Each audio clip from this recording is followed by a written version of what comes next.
Have you ever wondered how to make the most of your golden years? You're not alone.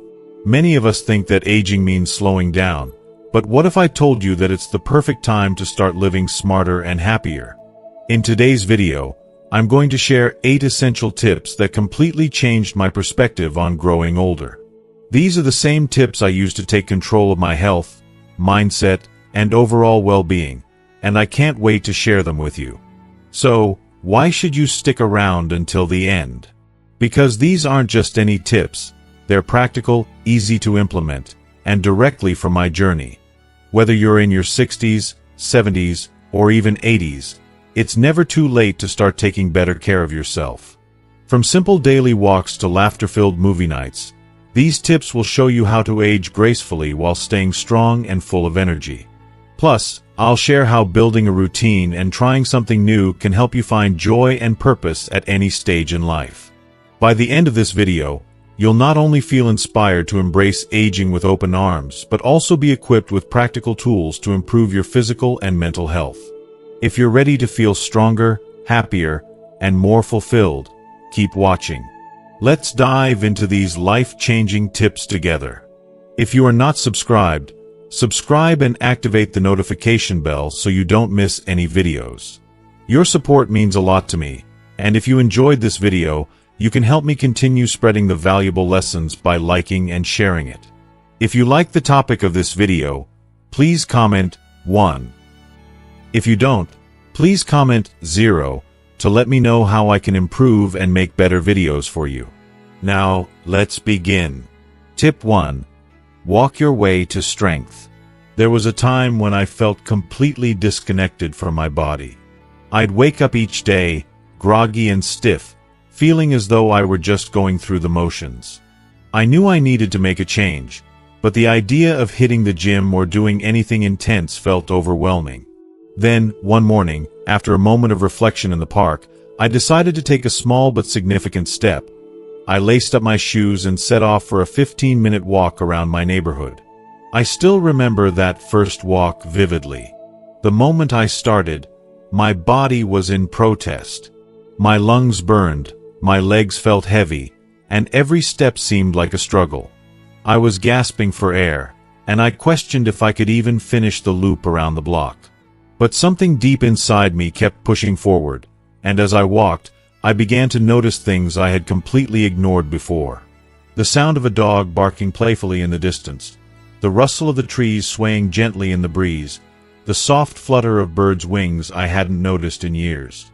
It was like I was seeing my neighborhood for the first time, and I realized just how much beauty had been passing me by while I was stuck in a rut. At first, I wasn't sure if I could continue, but something magical happened. My body started adjusting. With each passing day, the walk felt easier, and I started looking forward to it. It wasn't just the physical benefits I was noticing, though they were significant. My legs, once weak and stiff, were becoming stronger. My posture straightened, and I noticed a lightness in my step. But beyond that, my mood began to shift. I wasn't just walking. I was breathing in fresh air and clearing out the mental fog that had clouded my days for so long. The simple act of walking became my form of self-care, my time to connect with myself and my surroundings. Now, walking has become part of my daily routine. Every morning, I rise early, slip on my comfortable shoes, and step outside into the quiet world. I don't need a gym, weights, or equipment. All I need is my own 2 feet and the world around me. And the best part? It doesn't matter how fast or slow I go. It's not about competition. It's about progress, no matter how small. Some days I walk a little faster, feeling stronger, and other days I slow down, taking in the sights, breathing deeply, and letting my thoughts wander. Each day is different, but each walk leaves me feeling better. Physically, mentally, and emotionally. It's not just about getting stronger physically, though. It's about how walking clears the mind, boosts the mood, and recharges the soul. As I walk through my neighborhood, I wave to the neighbors I've grown to recognize, and sometimes we'll share a quick chat. I've noticed that the more I walk, the more connected I feel to the world around me. The quiet moments of solitude give me space to think, reflect, and often solve problems or spark creativity I didn't know I had. And let's be honest, there's something deeply comforting in the simple act of walking. Your body in motion, your feet on the earth, your mind gradually unwinding. The beauty of walking is that it doesn't require a gym membership, an expensive workout plan, or a huge time commitment.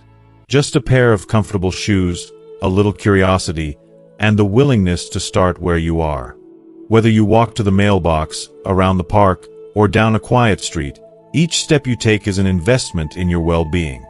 It's a reminder that strength can be built in small, quiet ways, and that taking the first step is often the hardest, but also the most rewarding. So, if you're feeling like you need a boost, whether it's physical, emotional, or mental, start by walking. It's free, it's easy, and most importantly, it's a simple, powerful act of self-love. Each step forward brings you closer to a stronger, healthier, and more connected version of yourself. It may start as just a short walk around your neighborhood, but soon enough, it becomes a ritual that changes the way you view yourself and the world around you. Trust me, your legs will feel stronger, and so will your heart. Tip 2. Eat like you love yourself. I look back at the times when I didn't give a second thought to what I was putting in my body. I'd grab whatever was quickest, whatever was most convenient. Chips, soda, those ready-made meals that promised to save me time, anything that didn't require effort. But despite the ease, there was always this nagging feeling in the back of my mind. I wasn't nourishing my body. I was merely filling it. I knew deep down that I wasn't treating myself with the love and care I deserved. Then, one day, everything changed. I made a conscious decision to try something different, to give myself the chance to experience what it would feel like to truly care for my body from the inside out. I took a trip to the farmer's market, the air filled with the rich scent of fresh produce. I picked out vibrant vegetables, bursting with color and life. There was something special about holding those vegetables in my hands, something that felt like I was already doing something kind for myself. I spent the afternoon in the kitchen, chopping and stirring, taking my time to make a pot of soup from scratch. As it simmered, the kitchen filled with the aroma of fresh herbs, and I felt a quiet satisfaction in knowing that the food I was preparing was full of nutrients, love, and care. When I sat down to eat that warm bowl of soup, it wasn't just about the taste, it was the feeling. It felt like a warm hug from the inside, like I was honoring my body by giving it something nourishing, something real. It was a reminder that food doesn't just fuel us. It can heal us, comfort us, and nurture us. And I realized that I had been neglecting that for so long. But I didn't need to make huge changes all at once. I started small, and that's all it takes. Add a handful of spinach to your sandwich, or swap your usual soda for a glass of refreshing water. Little changes add up, and over time, they start to transform the way you feel. It's not about following some restrictive diet trend. It's about changing the way you think about food. It's about showing your body the love and respect it deserves. Instead of treating food as something to mindlessly consume, start thinking of it as a gift. Every bite, every meal, is an opportunity to nourish yourself, not just physically, but emotionally as well. You'll notice the difference, not just in your energy, but in your mood, your outlook on life, and even your sense of well-being. When you treat your body like it's worth the effort, it will reward you in ways you can't even imagine. You'll feel more vibrant, more alive, and more connected to yourself. It's a feeling that no junk food can ever provide. And the best part? It's not just about looking good. It's about feeling good, inside and out. I promise you that this shift in perspective will change everything for you. It's the most loving thing you can do for yourself. Tip 3. Laugh often. If you are still watching this video and find these lessons useful, please comment 1 below to let me know that you are still here with me. Laughter is more than just a reaction. It's a form of therapy. I learned that one evening when my old friend Betty and I decided to start a weekly movie night. It wasn't anything fancy or complicated. No big plans, no expensive dinners. It was just two friends, a bowl of popcorn, and an old comedy we both cherished. But sometimes, the simplest things bring the most joy. We'd laugh at the same jokes we'd heard countless times before, but each time felt like the first, and that made it all the more special. It was in those moments, amid the silly punchlines and over-the-top slapstick, that I realized something profound. Laughter has the power to heal. I'll never forget the night we watched an absurd scene that was so ridiculous, so outrageously funny, we couldn't stop laughing. Our laughter echoed through the room, building and building until it felt like we were both in a different world, a world where nothing could touch us, where worries and stress were miles away. For just those few moments, everything felt lighter and more carefree. It's as if that uncontrollable laughter served as a kind of reset, washing away all the heavy thoughts that had been clouding my mind. The best part? I didn't have to pay for it. There were no prescriptions or medical bills involved. It was completely free, and perhaps the most effective remedy I could have asked for. Laughter is the ultimate stress reliever. It doesn't matter if it's a funny story shared between friends, a goofy TV show that leaves you snorting with laughter, or just finding humor in life's little quirks. We all have those moments, when a perfectly timed joke or an unexpected funny moment pulls us out of our worries and transports us to a place of lightness and joy. And, believe me, those moments are far more precious than we realize. So, why wait for a reason to laugh? Call up a friend, reminisce over a funny story, or rewatch that comedy you know will leave you in stitches. Laughing with loved ones is like a mini vacation for the soul. It brings people closer, creates bonds, and fills your heart with warmth. And let's not forget, laughter doesn't just keep you mentally young, it keeps you physically young, too. It engages your body, releases endorphins, and makes you feel more alive. It's the kind of exercise that you can do anywhere, anytime, and you won't even break a sweat. Don't let life's little stresses steal your joy. Embrace the power of laughter. Whether it's in the company of friends, the solitude of your living room, or in the simple moments of your day-to-day routine, laughter is there, waiting for you to let it in. So, go ahead. Let yourself laugh until your sides ache, until tears are rolling down your face, and until you forget everything except that wonderful, rejuvenating feeling. Because at the end of the day, laughter is one of the best gifts you can give yourself. It keeps you young, it keeps you happy, and most importantly, it reminds you to savor the beauty of life, one laugh at a time. Tip 4. Build a routine. After I retired, I found myself adrift in a sea of endless hours. What once had been a busy, demanding schedule suddenly became wide open, and I wasn't quite sure what to do with myself. The days started to feel like one long blur, each one blending into the next with no real purpose or rhythm. There was a quiet unease that came with it. My house was calm, too calm, and I couldn't escape the feeling of time slipping away without any direction. So I decided to take back control, not by filling my time with anything grand or over the top, but by establishing simple little rituals, things that could anchor me to the present and give my days meaning. I started with something as basic as having coffee at 8 a.m., just like I always did when I worked. It might seem trivial, but having that first cup of coffee felt like a quiet moment of self-care. Then, around 9, I'd take a walk around the neighborhood, slowly at first, just taking in the fresh air and the changing seasons. It became something to look forward to. It wasn't a race or a workout. It was my time to reflect, to clear my mind, or sometimes just to breathe deeply. Around noon, I'd settle down with a book, immersing myself in another world for an hour or so. This was my quiet time, and it became a peaceful ritual to break up the day. And while none of this was strict or rigid, it was just enough structure to keep me from feeling lost. One morning, feeling a bit adventurous, I added a new ritual: feeding the squirrels in my backyard. They quickly became my little companions, scampering around for their snacks while I watched in amusement. I started to look forward to seeing them each day. They became more than just animals. I'd come to think of them as my pals, reminding me of the simple joys in life.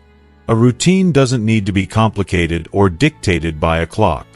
It's about finding rhythm in the day, something that gives you stability and a little spark of excitement.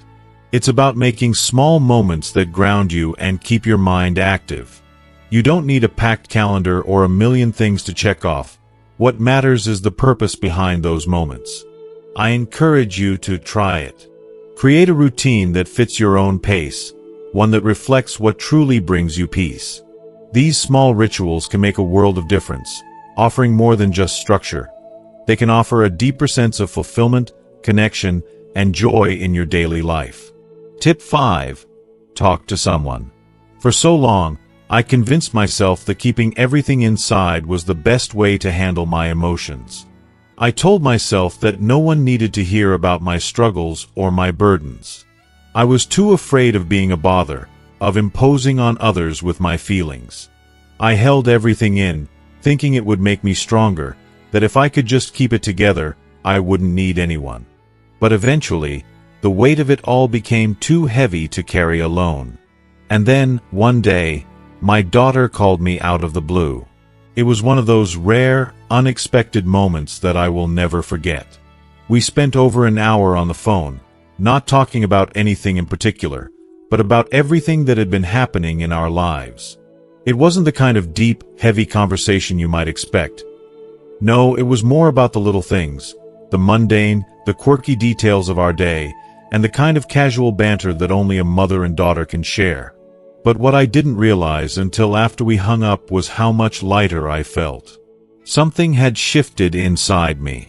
It wasn't just the conversation, it was the act of connecting.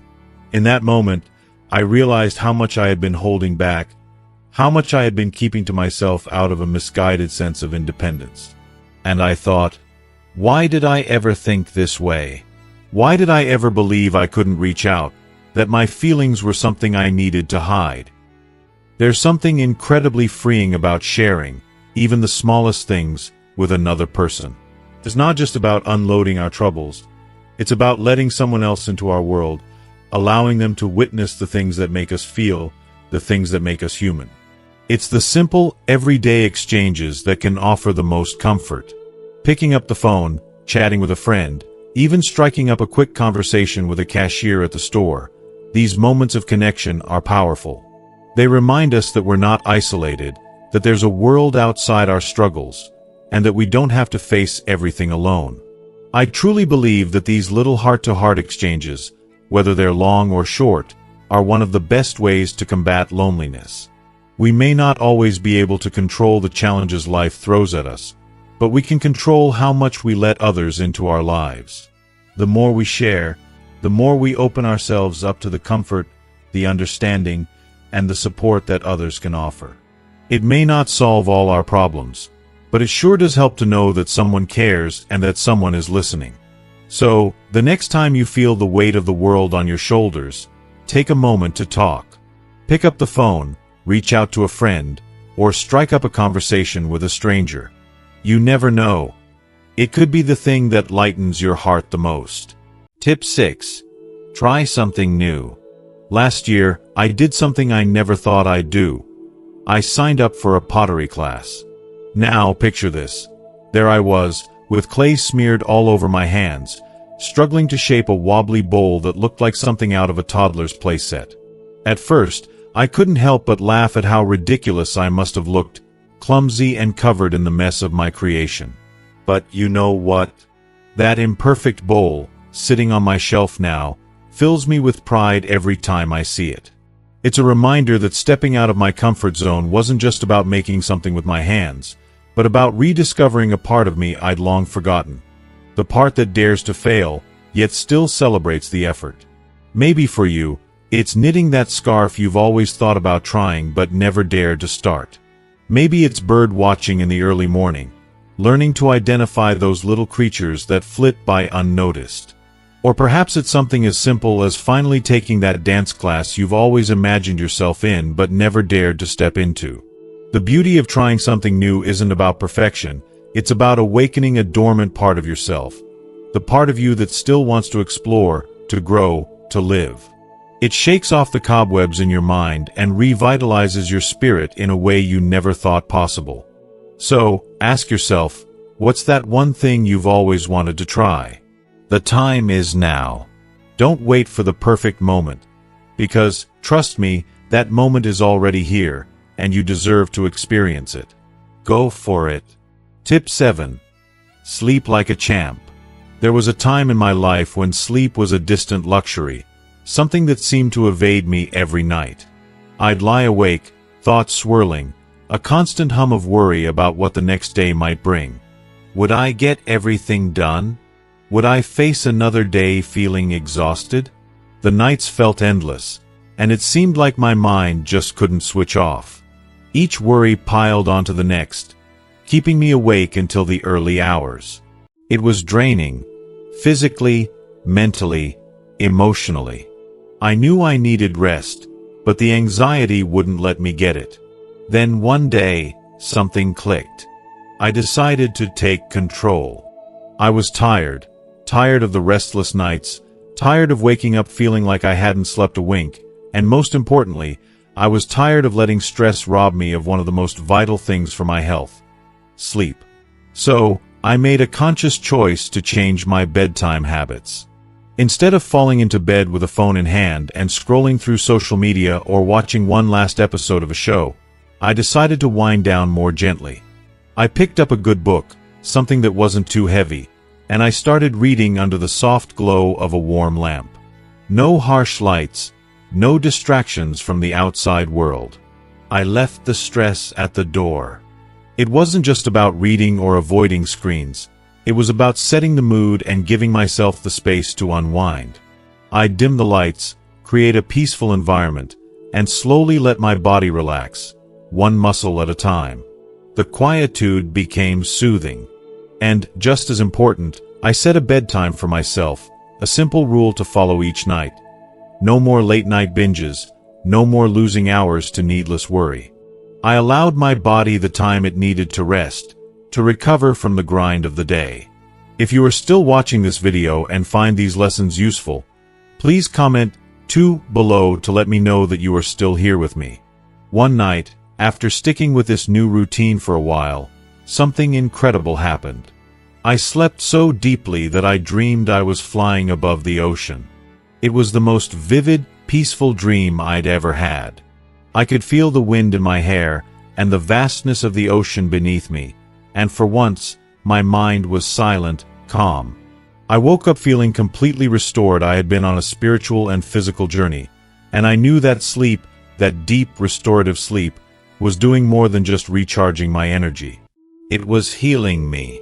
It was healing my mind, my body, and even my emotions. That moment changed my perspective on sleep forever. I realized that good sleep wasn't just a break from the day. It was an essential form of self-care. Sleep is the foundation that supports everything we do. It's the key to waking up with energy, focus, and strength. When I started prioritizing rest, I noticed a huge difference in how I approached each day.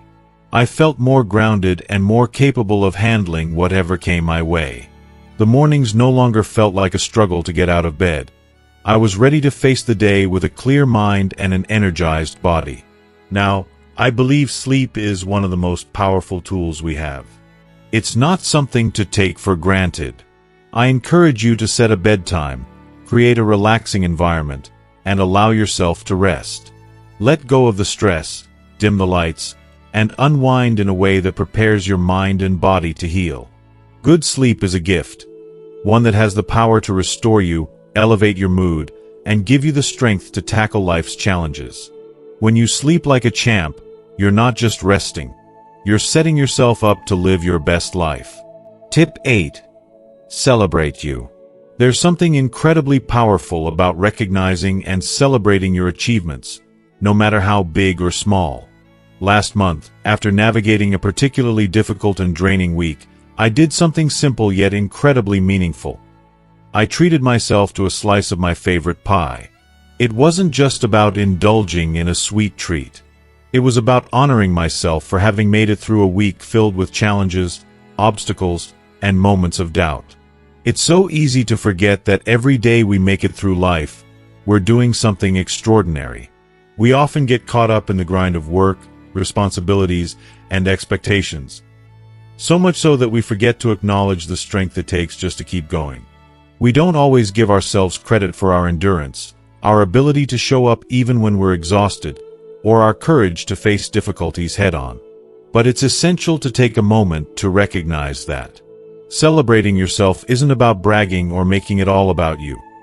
It's about honoring the life you've lived, the journey you've been on, and the person you've become along the way. You don't need a grand reason to celebrate.